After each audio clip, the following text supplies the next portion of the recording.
बात है, एक बकरी नदी के किनारे घास खा रही थी। अरे वाह, नदी के उस पार की घास तो बहुत अच्छी दिख रही है। मुझे वहाँ जाकर उसे चखना चाहिए। वो सोच रहा था कि उस पार कैसे जाए। तभी उसकी नजर लकड़ी के एक लट पर पड़ी जो नदी पर बिछी हुई थी। मैं इसके सहारे नदी पार कर सकता हूँ। वो लट की ओर बढ़ने लगा। लट पर पैर रखने पर उसने देखा उसकी दूसरी छोर पर एक बकरी पहले से ही खड़ी है। पहले मुझे जाने दो। दूसरी बकरी ने कहा। पर क्यों? पहले तो मैं जाऊंगा। नहीं नहीं, लकड़ी पर पहले मैं चढ़ा तो पहले मैं जाऊंगा। दूसरी बकरी ने कहा।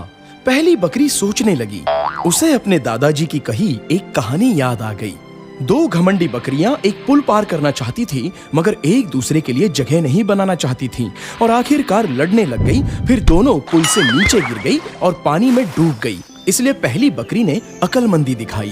दोस्त, ये लड़ने का वक्त नहीं है, दिमाग से काम लेते हैं। मैं यहाँ झुक जाता हूँ और तुम मेरे ऊपर से छलांग लगाकर उस पार चले जाना। ये कहकर पहली बकरी उस लट पर झुक गई। दूसरी बकरी उसके ऊपर से कूदकर दूसरे पार निकल गई। बहुत बहुत शुक्रिया दोस्त, तुमने अक्लमंदी से काम लिया। दूसरी बकरी ये कहकर चली गई।